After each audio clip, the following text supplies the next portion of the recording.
Les caméras s'allument. Les murmures du public s'effacent dans un silence presque sacré. Sous les projecteurs, un homme au regard sûr de lui ajuste son micro. Devant lui, des centaines de personnes, et parmi elles, le célèbre orateur et prédicateur, Dr Zakir Naik. L'homme se lève, la voix tremblante d'orgueil. « Je te défie, Dr Zakir Naik. Si tu peux répondre clairement à mes 4 questions, je me convertirai à l'islam. Mais si tu échoues, alors tout le monde saura que votre religion n'a pas de fondement. » Un murmure parcourt la salle. Les caméras zooment sur Zakir Naik. Son visage reste calme, son regard paisible. « Pose tes questions, mon frère. Nous cherchons la vérité, pas la victoire. » Ainsi commence l'histoire d'un homme qui croyait défier la foi, mais qui allait être lui-même défié par la lumière de la vérité. David est un professeur de philosophie à Copenhague. Né dans une famille chrétienne pratiquante, il a grandi au rythme des offices, des chants, des sermons. Pourtant, en vieillissant, il s'est éloigné de cette foi qu'il jugeait incohérente. Il enseignait la logique, la raison, la dialectique. Pour lui, Dieu n'était qu'un concept moral, pas une réalité. Mais au fond, une fracture le hantait, une solitude invisible, un vide que la raison n'arrivait pas à combler. Chaque nuit, il fixait le plafond en se demandant « Et si je m'étais trompé ? Et si quelque chose m'échappait ?» C'est ce doute silencieux qui l'a conduit à ce débat public avec Dr Zakir Naik. Pas seulement pour prouver quelque chose au monde, mais peut-être, inconsciemment, pour s'éprouver lui-même.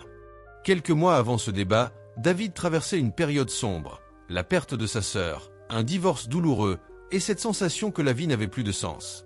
Une nuit, assis dans son bureau, il murmura « Seigneur, si tu existes vraiment, montre-moi un signe. Je suis fatigué de douter. » Ce soir-là, il tomba par hasard sur une vidéo de Dr Zakir Naik. Il riait d'abord, encore un prêcheur musulman, mais plus il écoutait, plus ses certitudes s'effritaient. Dr Zakir disait « Si la vérité te dérange, c'est qu'elle te touche. » C'est à partir de ce moment que sa vie prit un tournant qu'il n'aurait jamais imaginé. Avant de poursuivre, abonnez-vous à cette chaîne pour ne pas manquer les récits qui transforment les cœurs. Commentez une phrase de foi, partagez cette vidéo avec quelqu'un qui cherche la lumière, et dites-nous en commentaire d'où vous nous regardez. David ne dormait plus.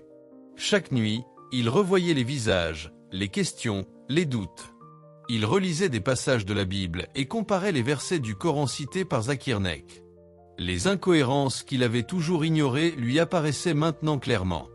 Le matin du débat, il se dit « Aujourd'hui, je défie cet homme, mais peut-être que Dieu me défiera à travers lui. » Installez-vous confortablement, car ce que vous allez entendre est un rendez-vous divin. Chaque mot de Dr Zakir Naik ce jour-là allait devenir pour David un signe. Et parfois, il suffit de 5 signes pour qu'un cœur rebelle se mette à genoux devant la vérité. Premier signe, la question sur la Bible. La salle était pleine à craquer. Le murmure du public ressemblait à une marée invisible, prête à engloutir tout bruit de pensée. David, debout face à Dr Zakir Naik, tenait son micro comme une arme. Dans ses yeux brillait une fierté presque arrogante, mais derrière cette façade, un trouble discret, une peur de découvrir que la vérité ne soit pas là où il attendait.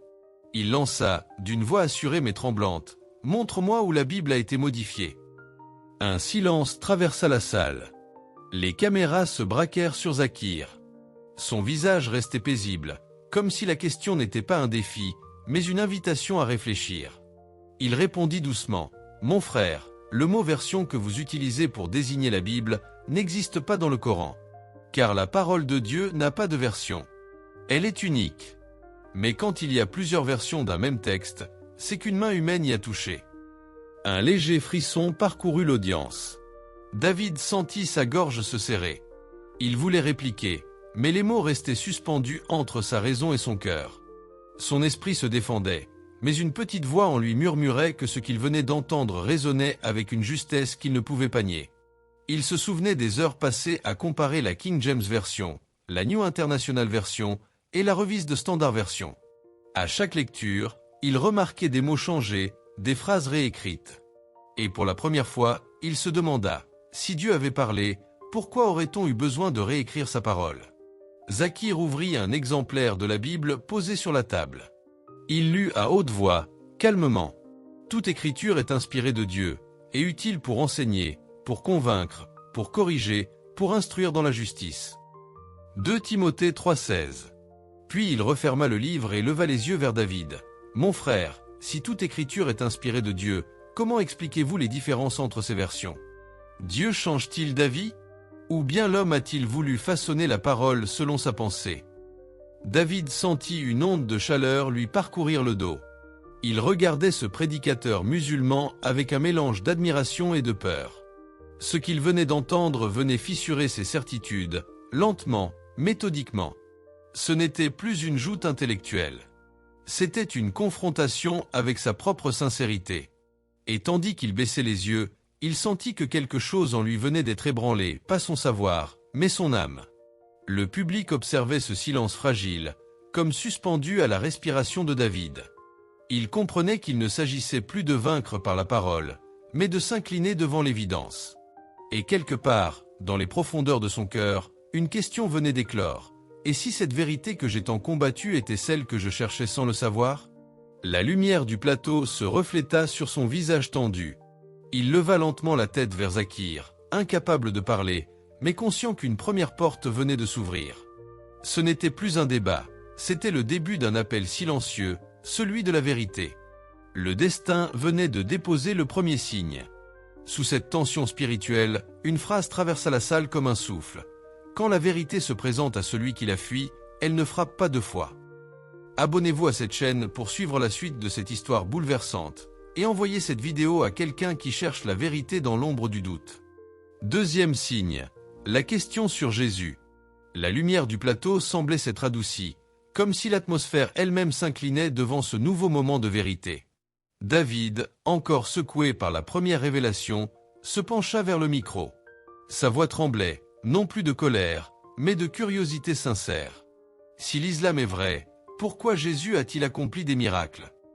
Dr Zakir Naik leva doucement la main, comme pour apaiser les battements précipités des cœurs autour de lui. « Mon frère, dit-il, Jésus, paix sur lui, a accompli des miracles, mais par la permission de Dieu. Comme Moïse, comme Mohammed, paix sur eux. Le miracle ne définit pas la divinité. Il prouve seulement la mission. » Ces mots s'enfoncèrent dans l'esprit de David comme une lumière qui transperce un brouillard ancien. Il se rappela les versets qu'il avait lus dans son enfance, les récits de guérison, de résurrection, de merveilles. Il avait toujours pensé que ces actes faisaient de Jésus un Dieu parmi les hommes. Mais à présent, pour la première fois, il envisageait une autre lecture. Et si Jésus n'avait jamais réclamé cette divinité, mais qu'il avait toujours pointé vers celui qui l'avait envoyé? Zakir poursuivit, d'une voix vibrante de calme conviction. « Dans le Coran, Dieu dit, « Et tu guérissais les aveugles et les lépreux par ma permission. » Coran 5110. Le silence tomba sur la salle, aussi profond qu'une prière. David sentit une larme couler sur sa joue. Dans son esprit, des images se superposaient. Jésus posant la main sur un malade, levant les yeux vers le ciel, et murmurant avant chaque miracle, « Père, je te rends grâce, car tu m'as exaucé. » Il comprit alors que jamais Jésus n'avait agi seul. Il était un canal, un serviteur, un envoyé. Et cette idée, loin de diminuer sa grandeur, la rendait plus pure. Zakir reprit, « Les miracles ne sont pas des preuves de divinité, mon frère. Sinon, Moïse, qui a fendu la mer, serait-il aussi Dieu? Abraham, qui fut sauvé du feu, serait-il divin? Le véritable miracle, c'est l'obéissance totale à la volonté de Dieu. Et Jésus, paix sur lui, fut l'un de ses plus parfaits serviteurs. » Ces mots pénétrèrent l'âme de David. Lui qui avait toujours vu Jésus sur un trône céleste le voyait maintenant à genoux, priant, humble, soumis. Il comprit que l'amour du Christ n'était pas celui d'un roi qui exige, mais celui d'un prophète qui guide. Le Christ n'appelait pas à l'adorer, mais à adorer celui qui l'avait envoyé. Il murmura intérieurement, « Peut-être ai-je aimé Jésus pour ce qu'il n'a jamais dit, et ignoré ce qu'il a toujours voulu me montrer. » Zakir regarda David avec compassion. « Mon frère, ne crains pas de chercher la vérité. Si Jésus était vivant aujourd'hui, il te dirait « Adore Dieu, et non pas moi. » David baissa les yeux, submergé. Cette phrase venait de percer une muraille qu'aucun débat n'avait jamais ébranlée. Et dans ce silence, il sentit naître une paix étrange, douce et brûlante à la fois, la paix de celui qui entrevoit, pour la première fois, le vrai visage de la foi. Mais au fond de lui, une question restait suspendue. Et si, depuis toujours, Jésus m'appelait vers Dieu et non vers lui-même? La vérité venait de frapper une nouvelle fois à la porte de son cœur. Abonnez-vous pour découvrir la suite de ce témoignage bouleversant. Partagez une phrase de foi dans les commentaires. Envoyez cette vidéo à quelqu'un qui cherche la paix et dites-nous d'où vous nous regardez. Troisième signe. La question sur le prophète Muhammad. Le vent de la vérité soufflait de plus en plus fort dans le cœur de David. Chaque réponse de Dr Zakir Naik brisait une nouvelle barrière dans son esprit. Il sentait que quelque chose d'invisible l'attirait, comme si derrière chaque mot se cachait une lumière qu'il avait longtemps refusé de voir. Cette fois, sa voix se fit plus hésitante, presque timide. « Comment puis-je croire en un prophète venu après Jésus ?» Zakir sourit doucement. Il ne répondit pas immédiatement. Il laissa un court silence, le genre de silence qui prépare l'âme à recevoir quelque chose de profond. Puis il dit calmement, « Parce que Jésus lui-même l'a annoncé. » Ces mots résonnèrent comme un écho familier dans la mémoire de David. Annoncé par Jésus. Ses yeux se plissèrent, son souffle se suspendit. Zakir ouvrit alors le Coran posé devant lui et lut à voix haute, chaque syllabe portant une gravité presque céleste. Et quand Jésus, fils de Marie, dit « Ô enfant d'Israël, je suis vraiment le messager d'Allah, confirmant ce qui est avant moi de la Torah, et annonçant un messager qui viendra après moi, dont le nom sera Ahmad. » Coran 61, 6. Le nom Ahmad résonna dans la salle. Simple, doux, mais d'une puissance indescriptible. Ahmad. Le louer. David sentit un frisson lui parcourir tout le corps. Il ferma les yeux un instant, comme pour écouter ce nom résonner à l'intérieur de lui. Zakir reprit, « Mon frère, ce nom, Ahmad, est une autre manière de dire Muhammad. Jésus, paix sur lui, n'a jamais dit qu'il était le dernier prophète. Il a parlé d'un envoyé à venir. Et même dans vos évangiles, le paraclète annoncé dans l'évangile de Jean n'était pas le Saint-Esprit, mais bien un homme qui devait venir après lui, pour compléter la mission. » David resta figé. Dans sa mémoire, des versets lui revinrent. « Je prierai le Père, et il vous donnera un autre consolateur, pour qu'il demeure éternellement avec vous. » Jean 14, 16. Il murmura presque pour lui-même. Un autre, consolateur. Ses doigts tremblaient. Il comprenait maintenant. Jésus n'avait jamais dit que la révélation s'arrêterait avec lui. Il avait parlé d'un autre envoyé, d'un messager qui ramènerait la lumière au monde. Et ce nom, Ahmad, ce nom qui signifie le louer, vibrait dans son cœur comme une vérité retrouvée. Zakir regarda David avec une tendresse sincère. « Mon frère, si tu aimes Jésus, tu dois croire en ce qu'il a annoncé. Et il a annoncé celui qui viendrait après lui. Refuser Muhammad, paix sur lui, c'est refuser une partie du message de Jésus lui-même. » Le visage de David se transforma. Ce n'était plus le sceptique qui posait des questions, mais l'homme bouleversé qui venait de recevoir une réponse qu'il n'attendait plus. Dans ses yeux, une lumière nouvelle s'allumait, fragile mais réelle. Il murmura, « Et si tout ce que j'ai cherché, toute ma vie, se trouvait là, dans cette simple phrase, Ahmad, le louer. » Autour de lui, le silence devenait presque sacré. Il ne s'agissait plus d'un débat religieux, mais d'un appel intime, d'une main tendue du ciel à un cœur en éveil. Et tandis qu'il restait là, immobile, il sentit cette phrase résonner en lui. La vérité ne s'impose pas, elle se révèle à celui qui est prêt à la recevoir. David ne le savait pas encore, mais son âme venait de franchir un seuil invisible. Le troisième signe venait de s'inscrire dans son destin.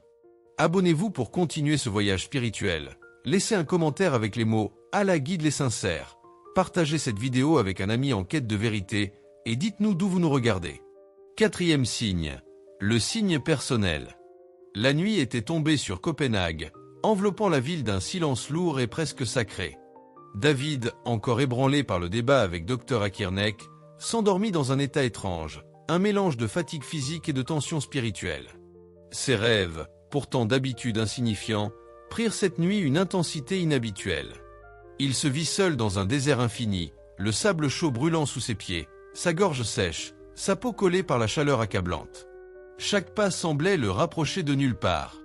La soif le tenaillait, mais plus encore, c'était un vide intérieur qui le consumait. Puis, soudain, une voix douce et ferme retentit, Traversant le silence et le vent du rêve, lit. David sursauta dans son lit. Son cœur battait à tout rompre, ses mains étaient moites. Il se réveilla en larmes, bouleversé, incapable de comprendre comment un simple mot pouvait provoquer une émotion si profonde. Cette nuit-là, il ne dormit plus. Il resta assis, le regard fixé sur le plafond, réfléchissant à ce rêve comme si c'était un message venu d'au-delà de lui-même. Lit. Pourquoi ce mot? Se répétait-il? Chaque fibre de son être semblait le pousser à comprendre que cette expérience n'était pas un hasard. Le lendemain matin, il chercha Akirnek parmi les participants du débat. Lorsqu'il le retrouva, il raconta son rêve avec une sincérité désarmante. Zakir l'écouta attentivement, le visage empreint de calme et de compassion. Puis, d'une voix douce mais pénétrante, il posa une main sur l'épaule de David. C'est la première parole révélée au prophète Mohammed, lit. Allah t'appelle, mon frère. David sentit un frisson parcourir son corps. Chaque mot semblait s'inscrire dans son âme comme un sceau de certitude. Zakir continua en citant le Coran. Lis, au nom de ton Seigneur qui a créé. Coran 96:1. À cet instant précis, David comprit que tout ce qu'il avait vécu jusque-là, le doute, les recherches, le débat n'était pas le fruit du hasard. C'était un appel direct, un signe personnel. L'invitation à lire et à comprendre résonnait dans son cœur comme une clé ouvrant une porte qu'il n'osait pas franchir auparavant. Il sentit une paix profonde l'envahir, un mélange de crainte et de soulagement, comme si son âme, longtemps errante, venait enfin de reconnaître son chemin. Ce rêve n'était plus un simple message onirique, c'était une invitation divine à s'engager dans une quête de connaissance, à écouter, à méditer et à accueillir la guidance. David réalisa que la vérité ne se révélait pas toujours dans les débats publics, mais parfois dans le silence d'une nuit, dans la solitude d'un cœur prêt à écouter. Ce signe personnel venait de transformer son doute en une ouverture inattendue vers la foi. Abonnez-vous à cette chaîne pour continuer à suivre ce voyage spirituel. Écrivez « Je veux lire pour comprendre » en commentaire. Partagez cette vidéo à quelqu'un qui cherche Dieu et dites-nous d'où vous nous regardez. 5e signe, la soumission. Le dernier débat public se tenait dans une grande salle de conférence, baigné par une lumière douce mais intense qui semblait concentrer sur scène toute l'attention du public. Les sièges étaient remplis, et chaque regard semblait attendre un miracle, un mot capable de changer le cours de la soirée. David entra lentement. Ses mains tremblaient légèrement, trahissant l'émotion profonde qui l'animait. Son cœur battait à la fois d'appréhension et de soulagement. Il marcha vers le centre de la scène, face à Dr Akirnek, qui l'accueillit avec un sourire calme et compréhensif, comme un phare au milieu de l'océan tumultueux de ses doutes. David prit une profonde inspiration. Ses yeux parcoururent l'audience, mais son regard revint toujours à Zakir. Sa voix se fit d'abord hésitante, puis plus ferme, emportée par une sincérité brute et un mélange de crainte et d'émerveillement. Dr Akirnek, vous avez répondu à mes 4 questions. Et je ne peux plus nier ce que je ressens. Un silence presque sacré tomba sur la salle. Chaque respiration semblait amplifiée, chaque battement de cœur perceptible. David leva lentement les yeux vers le ciel, ses larmes roulant sur ses joues, et prononça d'une voix tremblante mais déterminée. Ashhadu an la ilaha illallah, wa ashhadu anna Muhammadan Rasulullah. Les mots résonnèrent dans la salle comme un écho intemporel. Le silence se transforma peu à peu en une atmosphère vibrante de recueillement et de paix. Les spectateurs retenaient leur souffle, certains murmuraient des prières, d'autres laissaient couler leurs larmes. L'instant était suspendu, comme si le temps lui-même s'était arrêté pour contempler cette transformation intérieure. David sentit une paix profonde envahir son être, un poids invisible qu'il portait depuis des années s'évaporant en un souffle divin. Ses larmes n'étaient plus seulement celles de l'émotion humaine, mais de la libération de l'âme, de la reconnaissance que la vérité, qu'il avait cherchée si longtemps, venait enfin de l'embrasser. Il se rappela alors les paroles du Coran, qui semblaient se matérialiser dans son expérience. Quiconque Allah veut guider, il lui ouvre la poitrine à l'islam. Coran 6125. Chaque souffle de David témoignait de cette ouverture, de cette acceptation totale et humble de la volonté divine. Il réalisa que la foi n'était pas une conquête intellectuelle, mais une transformation intérieure, un moment où le cœur s'incline naturellement vers la lumière. Le murmure des prières, les regards émus autour de lui, tout cela confirmait que cette soumission n'était pas une fin, mais un commencement, le début d'un chemin où chaque pas serait guidé par la lumière de la vérité. À cet instant précis, David comprit que la recherche de vérité n'était pas seulement un voyage de l'esprit, mais un voyage de l'âme, et que ce moment de shahada resterait à jamais gravé dans son être, comme l'ouverture d'une porte vers une existence nouvelle, éclairée et paisible.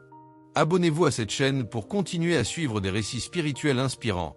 Partagez cette vidéo avec quelqu'un qui cherche la lumière, et dites-nous d'où vous nous regardez. Aujourd'hui, David s'appelle Daoud. Il enseigne toujours la philosophie, mais il commence chacun de ses cours par cette phrase. La foi n'est pas l'ennemi de la raison. Elle est la lumière qui la complète. Et si vous écoutez cette histoire aujourd'hui, ce n'est pas un hasard. C'est peut-être votre signe à vous. Abonnez-vous à cette chaîne pour ne pas manquer les récits qui éveillent les cœurs. Écrivez en commentaire « Allah guide qui il veut ». Partagez cette vidéo à quelqu'un en difficulté et dites-nous d'où vous regardez. Car parfois, une simple question devient la clé du paradis.